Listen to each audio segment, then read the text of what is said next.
Hello, my brothers and sisters in the Lord. My name is Father Joe. I'm here at St. Joseph's Parish in Elko, Nevada. I want to share a little bit of a reflection on our readings for today. You can find a link to the USCCB's website and these particular readings in the descriptions below. So I'm not going to read them right now.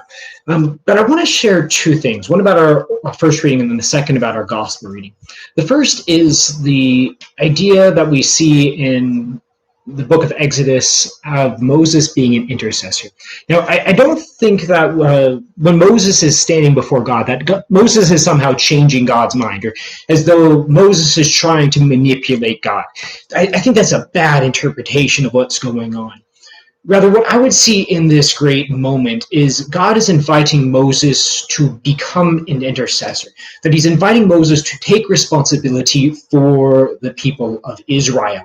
Which is an extraordinarily important thing for us to remember as well, especially in our own lives, both in our own private lives as well as in our spiritual lives, that oftentimes we will have moments in which responsibility is given to us. And it's not a virtue to avoid it or to back away from it.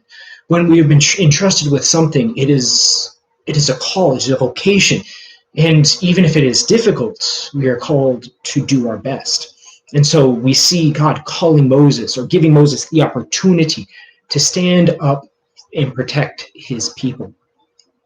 The second thing I want to talk about is our gospel reading. Now, our gospel reading is flowing from something that we've been reading for the past couple of days. We had somewhat of an interruption yesterday with the solemnity of the Annunciation.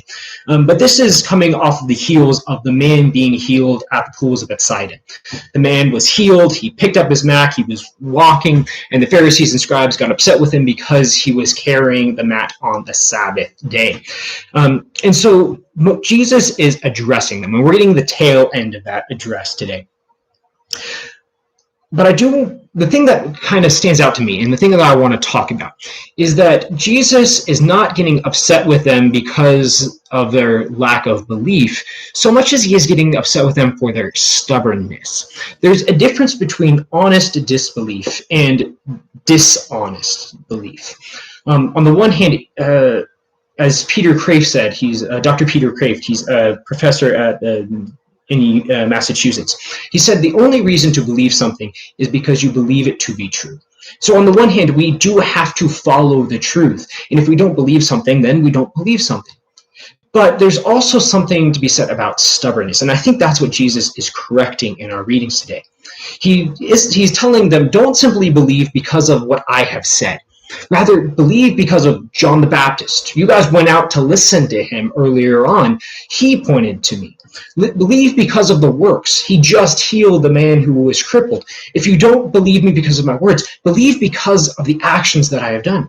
Or you don't believe me, well, believe the scriptures, because the scriptures were written about me.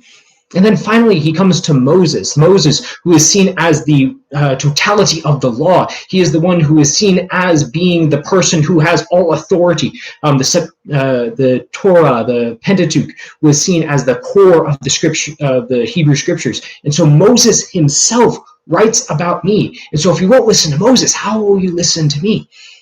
Jesus isn't so much correcting them because of disbelief. He's correcting them because in spite of everything that they have seen, everything that they have heard, everything that they believe, they refuse to follow Christ. And my guess is because it would be inconvenient. They don't follow Christ because it would demand something from them, that it would demand a change in their lives. And so I would follow the maxim, before all else, give me truth. Before all else, follow the truth.